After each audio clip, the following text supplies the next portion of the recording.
Bicara isu kontrak politik PDI Perjuangan dan Ganjar Pranowo soal penentuan jajaran kabinet jika Ganjar terpilih jadi presiden. Kita berbincang dengan Ade Armando, caleg dari PSI, bergabung pula Dedi Sitorus, sekretaris tim koordinasi relawan pemenangan Ganjar Pranowo, dan juga Yunarto Wijaya, direktur eksekutif Carta Politika. Selamat sore Bapak-bapak, terima kasih waktunya sudah bergabung bersama kami di Kompas Petang. Selamat sore Mbak Cynthia. Saya Bang langsung Toto, ke Bang Bang Ade nih. Bang Ade, ini di tweet terakhir Anda menerima jawaban Ganjar yang membantah isu kontrak politik PDI Perjuangan soal menteri. Tapi kalau boleh diinformasikan, kenapa Anda begitu cepat melontarkan kabar yang belum terkonfirmasi ini di media sosial? Sama sekali nggak bisa dibilang terlalu cepat ya. Jadi pertama-tama saya harus jelaskan dulu ya. Mungkin yang lebih relevan untuk di posisi saya dalam isu Ganjar kontrak politik dengan PDIP ini adalah saya sebagai relawan. Saya adalah seorang relawan yang terlibat dalam memperjuangkan Ganjar Pranowo jauh sebelum PDIP mengumumkan Ganjar Pranowo sebagai capres. Dan kita grup relawan ini itu biaya sendiri, kerja keras gitu ya. Jadi kalau dikatakan misalnya bahwa bagus tingginya suara Ganjar itu ditentukan sebetulnya karena kerja partai, kami sih sebagai relawan akan mengatakan, well kami kerjanya jauh lebih awal ya. Tapi bukan itu poinnya. Poinnya adalah saya adalah pendukung Ganjar sampai sekarang ya. Nah kemudian sekitar awal Mei barangkali ya, saya mendapat informasi tentang kontrak politik tersebut yang disebut katanya ada 4 poin ya. Yang salah satunya adalah soal penentuan kabinet itu akan ditentukan oleh partai politik, bukan oleh Pak Ganjar. Ketika itu sudah menyeruak, itu di kalangan relawan itu sudah banyak dibicarakan. Di kalangan relawan sudah dibicarakan, tapi isunya dari mana ini? Bisa Anda ketahui di awal Mei itu? Sejumlah, tentu saja narasumbernya tidak mungkin saya sebut namanya ya, tapi adalah narasumber yang saya percaya. Oke, tapi tentu saja saya tidak begitu saja menerima itu sebagai sebuah fakta ya. Saya menyebutnya itu sebagai kabar. Walaupun orang yang menyebutnya kepada saya adalah orang yang menurut saya bisa diandalkan informasinya. Ya. Berarti Anda melihatnya sebagai seorang figur ya? Ada tidak bukti tertulis yang bisa meyakinkan Anda sehingga Anda begitu yakin bahwa memang kontrak politik itu sudah ada? Tentu saya tidak ada. Tentu saya tidak ada. Kalau saya sudah baca kontrak politiknya, itu tentu saja menjadi sesuatu yang tidak perlu saya pertanyakan kembali kan. Itu pasti sudah benar. Nah itu nggak ada. Tapi bayangkan dari awal Mei itu sudah muncul sebetulnya isu itu. Ya, Anda bisa cek dengan para relawan. Saya yakin umumnya yang terutama yang besar-besar akan bisa membenarkan saya atau mengkonfirmasi apa yang saya ceritakan ini. Ya. Nah, tapi kemudian perlahan-lahan teman-teman relawan ini mulai bilang ke saya, kan saya adalah seorang dewan pembina di sebuah grup relawan. Bang, ini kalau ternyata sebetulnya yang menentukan nantinya kabinet ini adalah bukannya Pak Ganjar, melainkan PDIP, apa perlu kita berjuang untuk memenangkan Ganjar dengan cara sespartan yang kita lakukan sekarang? Ditahan dulu sampai di situ. Saya sudah dapat poinnya. Di awal Mei informasi Anda dapatkan sehingga ini menjadi pertanyaan karena Anda melihat bahwa figur yang menyampaikan cukup Anda percayai. Saya akan ke Pak Dedi. Pak Dedi melihat ataupun mendengar isu soal kontrak politik penentuan kabinet jika Ganjar terpilih jadi presiden ini merugikan PDIP tidak? Sudah tentu sangat merugikan ya. Karena ini kan bagian dari sekelompok orang yang ingin melakukan framing bahwa Ganjar itu bukan individu yang mandiri, yang independen. Ini kan kemudian dikait-kaitkan dengan Ganjar, petugas partai, bahwa Ganjar itu lemah, tidak punya nyali gitu ya. Ini kan satu narasi yang memang pengen diframingkan ke sosok Ganjar Pranowo. Nah, orang yang melakukan ini sudah sangat pasti tidak mengenal karakter Ibu Megawati, tidak memahami rekam jejak Ibu Megawati, PDI Perjuangan juga. Saya kasih tahu, waktu Ibu Mega jadi presiden, tidak ada campur tangan partai soal siapa yang jadi presiden. 2 periode Pak Jokowi menjadi presiden, Ya, status PDI Perjuangan sama dengan partai-partai yang lain. Boleh dilihat posisi menteri di dalam kabinet yang diambil Ibu Mega, PDI Perjuangan, itu bukan portofolio yang bikin kaya partai. Ya, sebut saja Menpan RB, ya, baik. Menkumham, Menteri Pemberdayaan Wanita gitu ya. Ini kan bukan porsi-porsi yang akan menguntungkan PDI Perjuangan secara elektoral maupun dari sisi akses kepada APBN. Jadi ini isu memang menurut saya secara sistematis dibangun oleh kelompok tertentu, akhirnya kebohongan ini karena berputar terus-menerus diyakini Ya, oleh orang-orang seperti Adi Armando gitu kelompok ya. tertentunya ini siapa saja menurut Anda? Sudah tentu yang tidak suka dengan PDI Perjuangan, tidak suka kepada Ganjar Pranowo Tapi kan atau kalau ingin melihat dari PSI itu sudah mendukung Ganjar sejak awal. ya, tapi terakhir kan mereka ke Golkar ya. Saya nggak tahu mereka masih dukung Ganjar atau tidak. Tetapi malah kan mereka tidak mendukung Ganjar lalu bilang PDIP sombong ya. Saya juga nggak ngerti. Tetapi bagi saya sih Bung Ade ya ketika Anda mempertanyakan itu di Twitter juga sebenarnya kalau menurut saya seharusnya tidak. Oke, Itu kan sama walaupun kalimatnya pertanyaan itu kan sama dengan begini. Ada rumor Ade Armando memperkosa mahasiswanya. Tolong dijawab benar apa enggak karena sudah beredar gitu loh. Nah, kan tetap aja pertanyaan itu bentuknya jadinya ikut jadi fitnah. oke. Harusnya Bung Jadi Ade, dari PDIP sebentar, sendiri sudah dengan tegas harusnya membantah ya, ada kontrak ya. politik ya. Baik, saya akan ke Mas Toto. Mbak, sebentar Mbak, Ya, gini silakan. aja. Sudah dibuktikan dari zaman Ibu Mega, zaman Pak Jokowi, gitu ya, itu tidak ada. Jadi kenapa tiba-tiba isu ini muncul di Ganjar gitu ya? Di Pak Jokowi nggak pernah tuh 2 periode muncul isu itu. Nah ini kan berarti ada orang yang takut, yang ingin memframing gitu ya, bahwa Pak Ganjar ini apa namanya ya akan jadi boneka atau nggak punya keberanian gitu loh. Mhm. Oke, saya ke Mas Toto. Mas Toto, Ya. ini isu kontrak politik penentuan kabinet meskipun sudah dibantah oleh Pak Ganjar, sudah dibantah juga oleh PDIP, tapi kemungkinan seperti ini bisa terjadi tidak sih? Iya, kalau berbicara mengenai kontrak politik, pertanyaan itu bisa muncul dengan partai mana saja ya. Ya, ketika presiden terpilih siapa saja.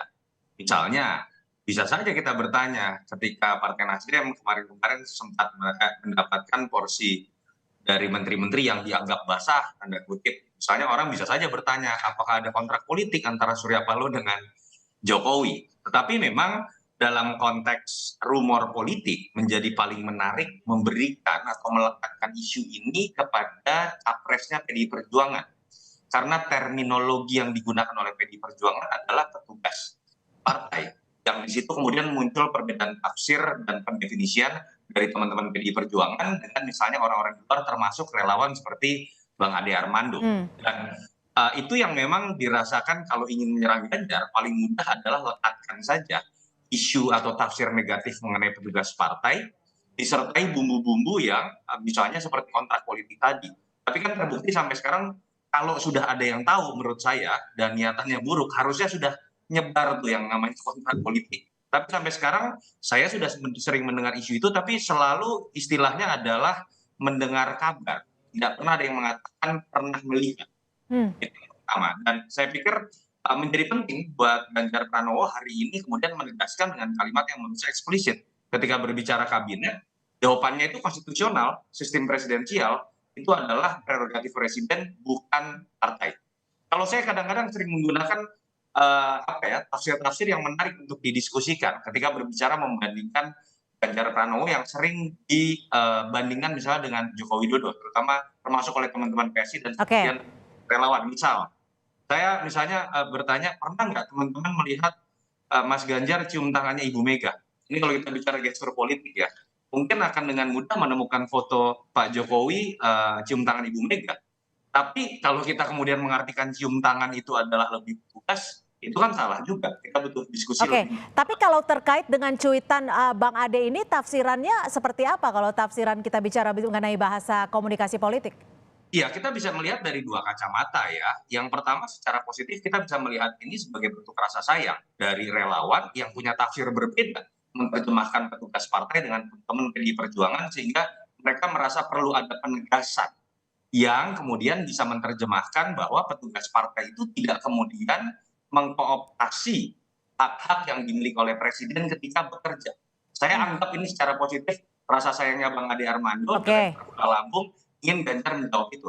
Tapi saya juga mengerti kekesalan dari teman-teman PDI Perjuangan, misalnya ya menyesalkan tweet dari Bang Ade Armando, kalau katakanlah merasa bahwa relawan dan PDI Perjuangan ini sama-sama ingin mendorong Ganjar atau mengusung Ganjar, pertanyaan seperti ini kenapa tidak kemudian didiskusikan atau kemudian ditanyakan kepada pihak yang memang Jadi lebih dituduhkan baik membuat kontrak didiskusikan politik. daripada dicuit di media sosial yang nantinya akan berbentuk isu seperti itu ya. Artinya catatan kritisnya, menurut Oke. saya ada jalur komunikasi yang belum ideal Ya. dijalankan oleh pihak partai dan teman-teman relawan. Oke, Pak Deddy, ada jalur komunikasi kalau menurut Mas Toto. Kalau menurut Pak Deddy sendiri, cuitan dari Bang Ade ini apakah memang cuitan pure pertanyaan, kepedulian terhadap sosok Ganjar, atau bisa dikatakan menyebar isu yang dalam tanda kutip kekhawatirannya adalah hoax?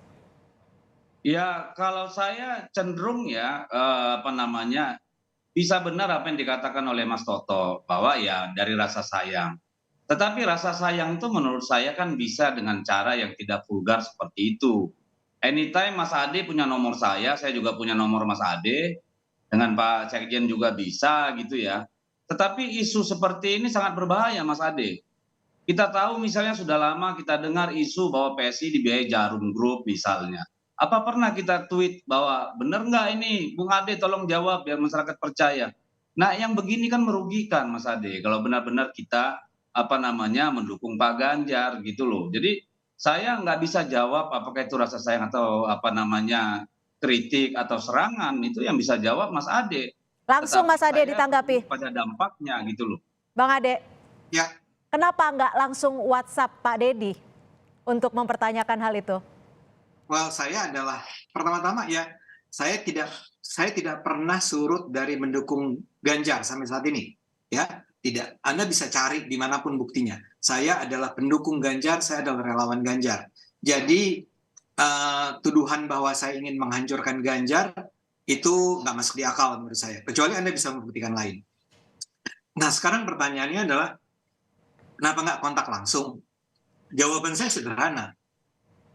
Saya adalah orang yang percaya pada komunikasi publik. Hal-hal semacam ini harus diangkat secara publik. Persis seperti yang dikatakan Mas Sunarto. Agar Ganjar punya kesempatan menjelaskan kepada publik bahwa tidak pernah ada kontrak politik itu. Bahwa saya adalah, kalau nanti saya menjadi presiden, saya presidennya, bukan PDIP. Ya, kalau dia mengatakan begitu, maka itu adalah sebuah sangkalan yang sangat tegas tentang Ganjar sebagai petugas partai. Harus ada kesempatan, saya bisa ngomong langsung saya nggak mengaku bahwa saya punya hubungan baik dengan Mas Ganjar, tapi kalau saya hanya tanya dalam pertemuan 4 mata, 6 mata, 8 mata dengan Mas Ganjar, kemudian dia menjawab kepada saya, bagaimana saya harus menyampaikannya kepada masyarakat luas bahwa menurut Ganjar Pranowo, dia adalah presiden, bukan partai politik yang menentukan. Jadi saya justru ingin agar hal semacam ini diketahui publik, bukan untuk dibicarakan di belakang meja, di belakang panggung, secara rahasia. Jadi secara singkatnya Anda ingin mengedepankan politik terbuka sehingga publik juga bisa mengetahui apa yang terjadi. Seperti itu ya, Bang Ade? Demokrasi hanya akan bisa jalan kalau politiknya terbuka. Kalau semua dibicarakan bisik-bisik. Kalau soal itu saya kira Pak Ganjar sudah menjawab di media ya. Waktu ketemu Mbak Najwa juga udah dijawab. Saya juga pada akhir April sudah menjawab itu di majalah Tempo dan sebagainya. Saya kira bukan kali pertama. Justru kita kaget ini sudah bulan Juni ya, pertengahan tiba-tiba Bang Ade muncul lagi dengan ini. Saya koreksi sedikit boleh? Silakan Bang Ade. Ya, saya koreksi, yang wawancari Najwa itu saya juga nonton. Tidak pernah kalimatnya sespesifik benarkah pembentukan kabinet ditentukan oleh PDIP. jawab pertanyaannya pun tidak cukup tegas seperti itu. Saya berharap sekali ada orang yang bisa dari PDIP mengatakan kepada saya secara langsung bahwa Bang Ade, jangan khawatir. Saya jamin bahwa tidak pernah ada kontrak politik dengan formulasi semacam itu. Tapi harus datangnya dari memang pimpinannya. Tapi Kalau dari Pak Deddy langsung saat ini di depan publik juga bisa seperti itu? Kan saya sudah bilang tadi, sebenarnya jawaban tegas dan Mas Yunarto sudah mengiyakan.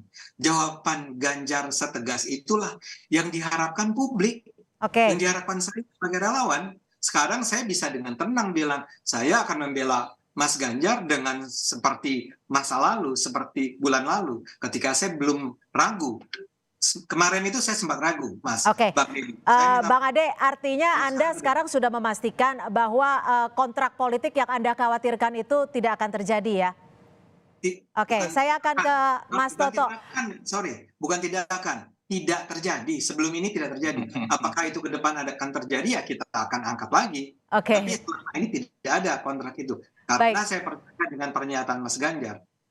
Oke, saya akan ke Mas Toto. Mas Toto, Ya. sebenarnya kalau dilihat ini kan sebenarnya kalau memang sampai terjadi, ini kan sebenarnya bukan kekhawatiran dari Bang Ade aja, tapi juga kekhawatiran saya rasa seluruh masyarakat Indonesia kalau hak prerogatif presiden ini tidak terlaksana gitu.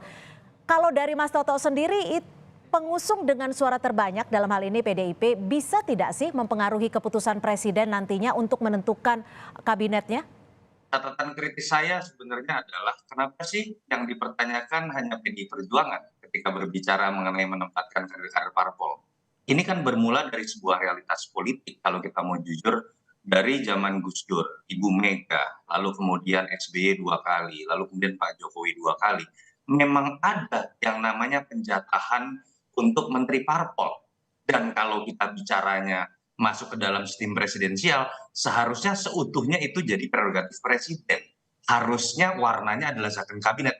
Tapi realitas politiknya kan kemudian memaksa semua presiden berkompromi di situ. Artinya begini, kalau kita mau kritis seutuhnya, kita boleh kritis misalnya dengan istilah petugas partai, kita kaitkan dengan jatah menteri partai buat PDI Perjuangan. Tapi realitas politiknya adalah kita harus bicara lebih jauh. Apakah Nasdem tidak mendapatkan jatah? Apakah P3 tidak mendapatkan jatah? Apakah PAN tidak mendapatkan jatah? Kenapa tidak kita tanyakan, jangan-jangan selama ini ada kontrak politik? Itu yang menurut saya, jangan sampai kita kemudian terjebak pada pertarungan dari partai yang menggunakan istilah petugas partai, lalu kemudian kita mendiamkan partai-partai yang tidak pernah menggunakan istilah itu, tapi faktanya itu selalu meminta jatah partai politik dalam konteks koalisi dagang sapi. Kalau kita masuk dalam perdebatan secara utuh dalam sistem bernegara seperti itu, saya pikir sehat. Kita nggak masuk dalam musuh bersama, partai yang harus dimusuhi bersama. Itu kita akan menjaga siapapun yang akan jadi capres. Oke, jadi memang ada realitas politik yang tidak bisa kita pungkiri. Ya, ini seakan-akan hanya PDI Perjuangan loh yang dipertanyakan menjadi partai yang seakan-akan meminta jatah menteri di kabinet. Faktanya semua partai itu meminta jatah itu. Baik. Saya boleh jawab? Bagaimana kita memastikan siapapun presidennya itu menggunakan prerogatif sepenuhnya? Baik. Saya juga mau nambahin dikit. Singkat saja Pak Deddy, singkat saja. Baik, saya mau kasih contoh aja ketika Ibu Mega presiden, itu Mensesneknya itu adalah Pak Bambang ya. Itu sama sekali di istana itu tidak ada orang PDI Perjuangan. Dan ketika selama zaman Pak Jokowi juga ya, kita itu juga tidak memaksa-maksa. Tetapi kita harus ingat, partai politik adalah wadah untuk merekrut calon pemimpin. Bahwa setiap partai ingin agar kadernya yang terbaik dikirim ke dalam kabinet, yes. Tetapi saya ingin menekankan, kita menghormati konstitusi. Baik, bahwa konstitusi harus dihormati dan presiden pastinya memiliki hak prerogatif yang kewenangannya adalah mutlak. Seperti itu ya Pak Deddy, kalau boleh disimpulkan, waktu juga yang harus membatasi kita. Kalaupun ada pesan dari Ibu Mega bagi Pak Ganjar dalam kabinet, itu adalah, dan itu kita juga sudah tahu, Ibu Mega sangat ingin agar kabinet yang dibentuk itu zakon kabinet ahli gitu loh. Tergantung kalau memang partai memiliki kader yang disepakati presiden layak untuk satu posisi, silakan, tidak ada masalah. Baik, kita akan menjadi watcher bersama-sama agar prerogatif sebagai hak presiden ini tetap mutlak siapapun nanti presidennya yang terpilih di 2024. Terima kasih Bang Ade Armando, caleg dari PSI, dan juga Pak Deddy Sitorus. Undang lagi tuh. Kayaknya ada yang belum selesai. Oke, singkat saja. Saya mau bilang satu hal. Kenapa saya hanya mengangkat PDIP? Karena yang saya dukung, saya relawannya Ganjar, Mas Toto. Ya. Baik, baik. Jadi sudah saya, dikonfirmasi. Oke, baik, sudah bisa tidak diragukan lagi. Bang Ade Armando adalah relawan setianya Pak Ganjar Pranowo. Terima kasih Bang Ade Armando, Pak Deddy Sitorus, dan juga Mas Toto Wijaya, Direktur Eksekutif Carta Politika. Terima kasih, selamat sore, sampai jumpa. Mas Ade. Yuk.